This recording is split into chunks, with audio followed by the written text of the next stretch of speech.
Путин Эрдогандан азат этмек керек олған Украин мабуслерінің жедвеліні алды. Хусусан Түркия президенті Қырым татарларны азат этмек ереже айтты. Бұны Владимир Зеленский матбуат марафоны вақтында білдірді. Украина президенті айтқанына көре Украинада бұтын Украин саяси мабуслерінің жедвелі бар. Бұл жедвеліні Владимир Зеленский Джо Байден ве Реджеп Тайып Эрдоганға берді. Бұнен берабер Зеленский қайдеткеніне көре о мабуслерінің азат етілмесі меселесіні Русия президентінен яқшы мұнасибетлерді булунган президентнен музакире етті. Поки що те, що я бачу, окрім того, про що домовлялись ми, окрім того, що узгоджували потім Єрмак, Козак, про що домовлялись ми з Путіним, окрім цих обмінів, ніякі обміни в інших форматах не спрацювали. Як би там не було, я до всіх звертався лідерів. Зараз список передав Ердоган і Байден, це трішечки інша справа. Мені здається, що вони достатньо потужні. І я впевнений, що Росія їх не слухає, але точно прислуховується. Украинада Ринат Ахметов иштирагынен үкімет деврымының ынтылуына азырлайлар. Бұны Украина президенті Владимир Зеленский өз матбуат марафоны вақтында білдірді. Президент офисі бұл тедбірге Украин ве халқыра көтлеви хабер васталарының 30 темсилчісіні давет етті. Зеленский айтқанына көре декабрінің бірінде яда екесінде Русия базы Украина темсилчілерінің иштирагынен үкімет деврымını өткермеге планлаштыра. Не Ринат Ахметов готовит государственный переворот, а в разговоре людей, я вам отвечу по-русски, это тоже важно. И чтобы и люди, которые со стороны Российской Федерации находятся, они тоже должны это слышать. А люди, службы, некоторые люди, представители Российской Федерации и некоторые товарищи из Украины обговаривают то, что готово общество, якобы, и что нужно донести информацию, что на сегодня Ринат Ахметов готов включиться в вопрос государственного переворота. Ну, скажем так, смены действующего президента. Президент Русияның Украинаға ұжымының ихтималini да изатлады. Америка ве башқа девлетлерінің истихбаратлары білдіргеніне көре Русия ордуларының сыңырымызға ауыштырылмасы Украинаға рус истилясының бұйық ихтималini таздықлай. Зеленский айтқанына көре башқа девлетлер Украинаға истихбарат, малюмат, малеви ярдым бере білсе де, Украина өз күчіне үміт етмелі. Украина өз сыңырларының незарет ете ве Русия тарафындан кергенлешуге азырдыр деп қайдетті Украина президенті. Я вважаю, що кількість військових там зараз менше. Я вважаю, що їх більше, ніж момент припинення вогню. Момент припинення вогню, про який ми домовлялися. І це ми бачимо, їх більше. Ми бачимо дуже часто ротації. Тобто це саме для того, щоб показувати нам, показувати інформаційно, показувати і для супутника, і інших розвідданих, показувати, що йде накопичення. Ми бачимо також іноді збільшення техніки, а потім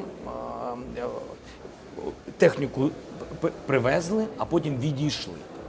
Тобто, щоб ви бачили, що накопичування техніки йде також. Тому такі ризики, вони є.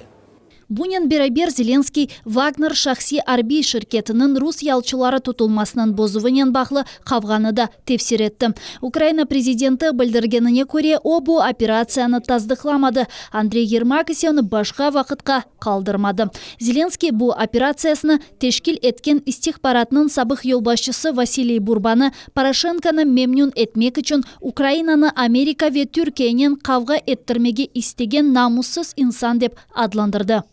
Самолет, который вылетает из Минска турецкими авиалиниями. Там будуть звичайні люди. Звичайні. Там будуть громадяни Туреччини. Туреччини, не тільки, там туристи. Неважливо, більше 100 людей, я не пам'ятаю скільки зараз, чесно. Не пам'ятаю, 120, 130. Да. А коли ви пропонуєте, так, щоб знизився літак, і ми його приземлили в Україні, у мене запитання. А якщо бойовики захватять цей літак? Може бути? Може. Це він відповідає? Може. Угу. А скажіть мені, будь ласка, а може бути такого, що вони заберуть цей літак і всі люди загинуть? Може? Даже краще. Ми звинуватимо в цьому іншого.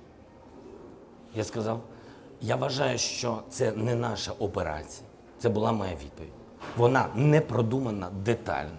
Я готовий акцептувати будь-яку операцію, навіть цю, якщо будуть детально прораховані речі, і якщо не постраждають люди. Он хочет меня поссорить, не только меня, а втянуть Украину в огромный скандал с Эрдоганом. Эрдоган никогда бы нам этого не простил. Я с ним обговариваю такие вещи за закрытыми дверьми, такие вещи, как он нам помогает. Я бы никогда не въехал в эту стену. Bundan so'n Vladimir Zelenskiy jurnalist Yuriy Butusovning suallariga javob berdi. Butusov Ukrainada birinchi olarak Wagner shirketining xodimlari tutilmasining operatsiyasi haqida aytib boshladi. Prezident jurnalistning ma'lumotning qonunsiz tarqalmasida qabatladi. Від пана Бурби ви отримали інформацію і злили цю інформацію? Ну, скажіть правду людям, скажіть. Ви людина, яка отримала розповсюдження інформації було Бурбою, коли він працював в розвідці. Ви цю інформацію отримали і виложили. Це правда?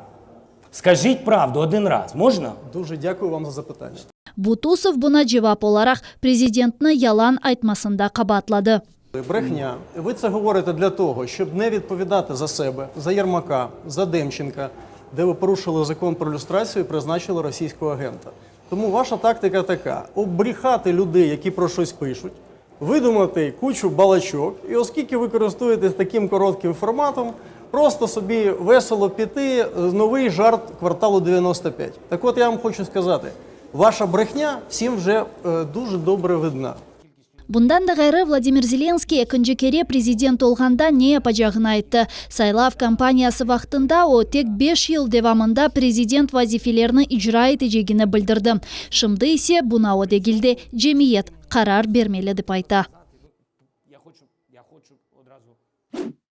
Bu kadrlar 2013 senesi noyabrning 2'sinde çekilgen. Bahçesaray'daki Han Saray azbarında Mustafa Cemilov o'z vekiletlerini meclisinin yanı reisi Rifat Chubarovga berdi. Onun namzetine 6. kurultay delegatlari çoqluq nenrey berdi. Rusiya Qrimni işgal etmezden evvel bu sonki keçirilgen kurultay oldu. Taxminen 100 yıl evvelsi 1917 senesi Rusiya imperiyası dağılgan son tamam bu yerde Qrim tatar xalqının birinci kurultayı o'tkerildi. Bir qacha ise azırlıqlar keçirilgen edi. Курултай дал толчок, по сути, к новому витку в истории крымско-татарского народа, потому что крымские татары приступили к активной политической жизни. И это, заметим, после, по сути, 1,5 веков такой политической индифферентности, которая, к сожалению, была у крымских татар на протяжении 1,5 веков после первой аннексии Крыма Российской империи.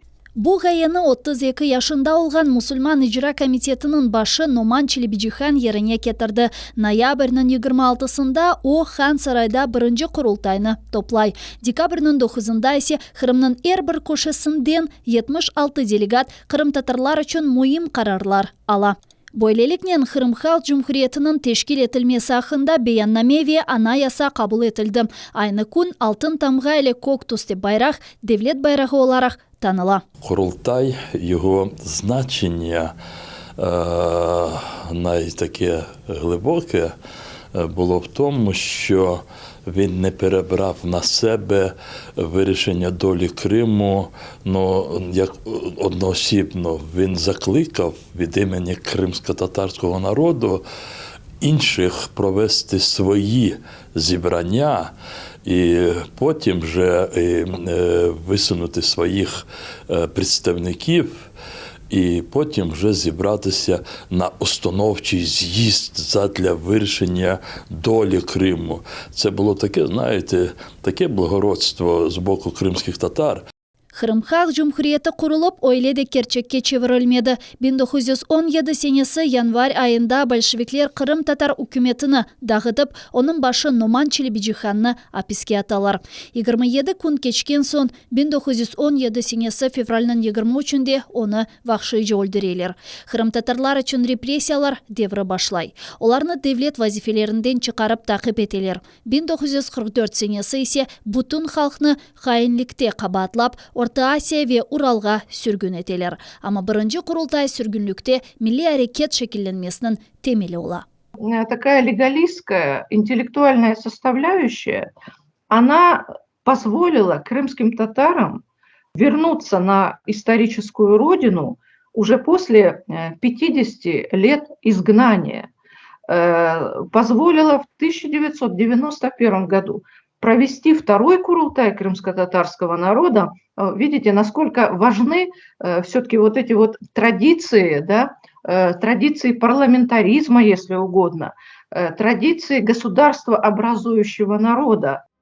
Kırım Tatarlar qaytıp öz tarihi vatanında devlet kurmasına ikinci ıntılıf yapa. 1991 senesi iyunun 26'sında olar inanılmaz Sovetler totalitar sisteması şartlarında bile Ahmedjit'te 74 yıl geçken son ikinci kurultayını ötkeriler. Anda Mustafa Cemilov'nun yılbaşçılığında 33 meclis azası saylana.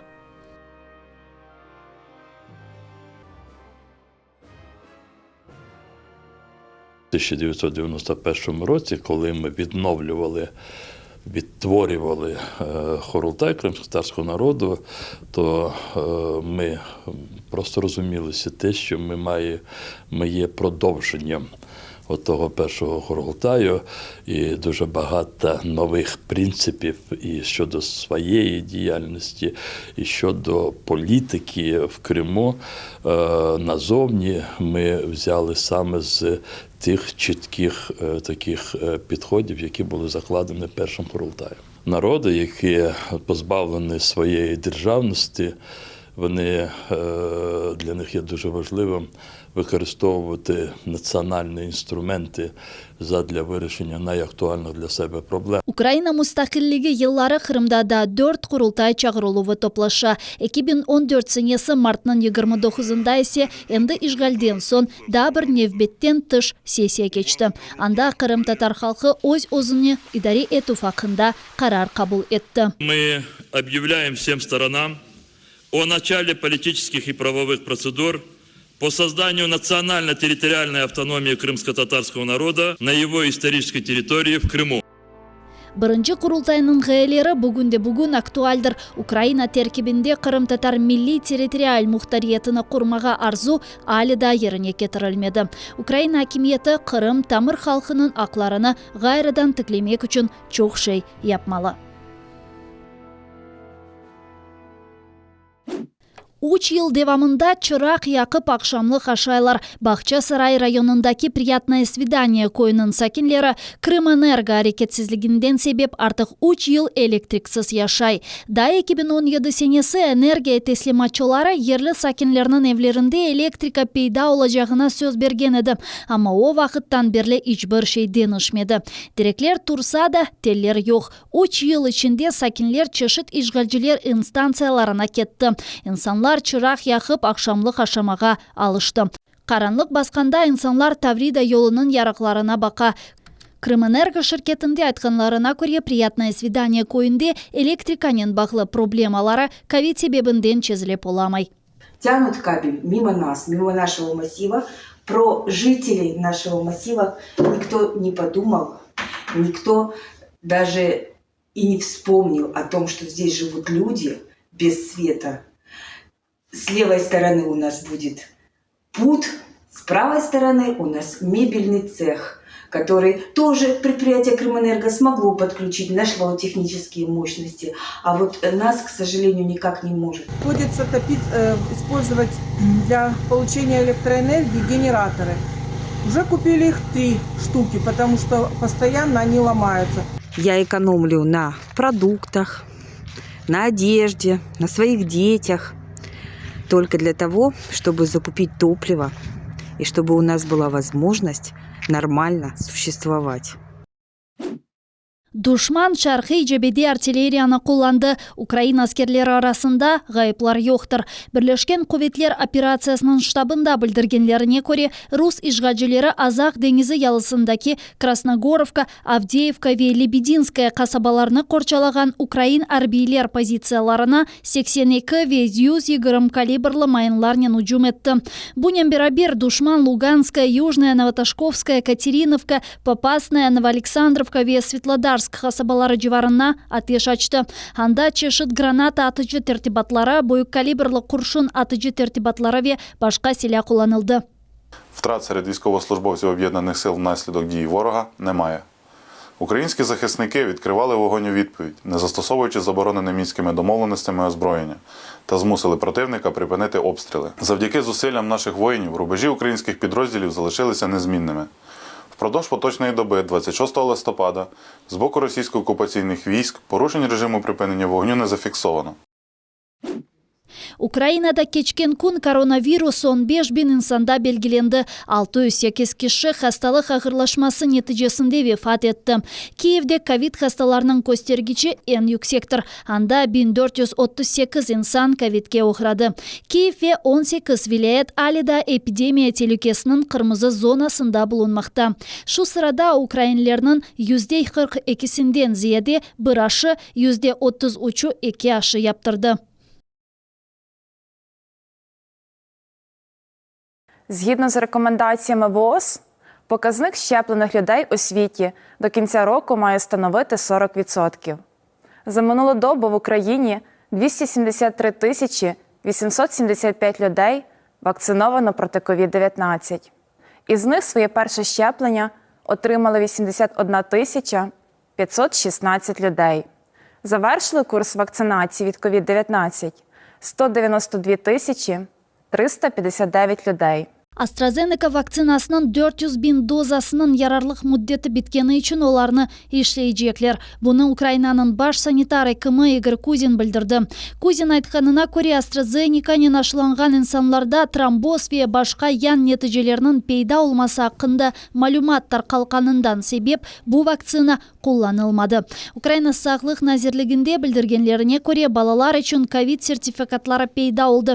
Bunun beraber DIA elevesinde COVID'ge karşı aşılanma hakkında sertifikatını PDF formatında indirmek mümkün. Şimdilik geçenlerde COVID'ge uğrap düzelgen insanlar düzeluf hakkında sertifikatını alabilir. Ama böyle vesiqanı almak için Ekim tasdiqlanған COVID diagnozu hakkında malumatnameni elektron sistemaga yüklemeli. Такий документ діє тільки для тих, у кого лікар встановив діагноз COVID-19 не раніше, ніж за 105 днів до запуску нового сертифіката і надалі. Адже за рекомендаціями ВООЗ, після хвороби можна і треба щепитися не пізніше, ніж за 3 місяці від дня появи симптомів або лабораторно підтвердженого COVID-19. Також ще одне важливе правило – згенерувати такий документ у дії можна не раніше, ніж на 15-й день після встановлення лікарем діагнозу, який внесений до електронної системи охорони здоров'я. Термін дії нового документа складатиме 90 днів. İşgal etilgen Kırım'da ise koronavirus'a 866 insan uğradı, 35 Kırımlı vefat etti. Для нас це як ніж у спину. Доведеться закритися в найкращий для продажу час, як і в тому році. Тяжко. Словакияда эркес үчүн бу жумледен ашыланган ве коронавируске уграп түзелген инсанлар үчүн серт локдаун элан этилди. Хастаханеде ковид хасталары үчүн бош ерлер аман-аман калмады. Күн-күнден яны хасталарынын сайысы эп артмакта. 5,5 миллион инсан жашаган Словакияда son 2 күн içerisinde Çin virüsü 10 binden ziyade insanda belgilendi. Bu dünyada hastalarının en yüksek göstergecidir. Memlekette restoran, kahvehane ve bazı dükkanlar kapatıldı. Slovakiya hakimiyeti tek çarşamba günü lockdown көрсетmek kararını aldı. Bunun için çok insan lockdownga hazırlanıp yetiştirmegeninden şikayet etti. İnsanlar tek erzak mallarını almak, mektep, iş, hastahane ya da aşılanma noktasına ketmek için evden çıkabilir. Köpeklerini evden 500 metr mesafede gezdirmek mümkün. 6'dan ziyade insan toplaşmamalı. Bunun beraber Slovakiya 3 ayga fevkalade vaziyetini elan etti. Gece saat 1'den sabah saat 5'e kadar evden çıkmağa yasak комендант вахти көрсетілді. Це нормально. Для мене проблем немає, є як є. Міністерство оцінило це так, і я це приймаю. Сподіваюся, це довго не триватиме, і ми повернемося до того, як було. Словакия хакимияты 10 күнден соң ашыланғанлар үшін карантин сымырламаларына йымшатты. Авропа бірлігінің башқа өлкелеріне көре Словакияда ашы яптырған инсанларның сайысы ең аздыр. Словакларның %46-сы ашыланды. Комшу Австрияда локдаун bu haftanın başından beri ilan etildi деп hatırlatамыз. Şimdilik Avropa koronavirus tarqalmasının dünya тыш merkezidir. Yüzlerce insan Rusya'nın yukarı mahkemesi yanında toplaştı. Mında Memorial adlı ülkenin en eski hukuk korçalayıcı teşkilatının yok etilmesi boyunca dava bakılı başlandı. Evvelsi Rusya hakimiyeti bu teşkilatını sözde ecnebi agentlerinin kaydına kırsetti. Yanına plakat alıp gelgen narazılık faalini polis hadimleri tuttu. Diğerleri mahkemenin kararını bekley. Будем надеяться, все-таки мы оптимисты, мы здесь живем. Memorial teşkilatına karşı davanı baş prokuratura açtı. Onun tasdiqlağanına göre Halkara Memorial öz materiallarında gerekli belgilerini koymayıp tekrar ecnebi agentler hakkında kanunu bozaydı. Baş prokuratura düşüngenine göre bu teşkilatını kapatmak lazım çünkü o insanların akları ve serbestlikleri bu cümleden gerçek malumatka erişim hakkını boza.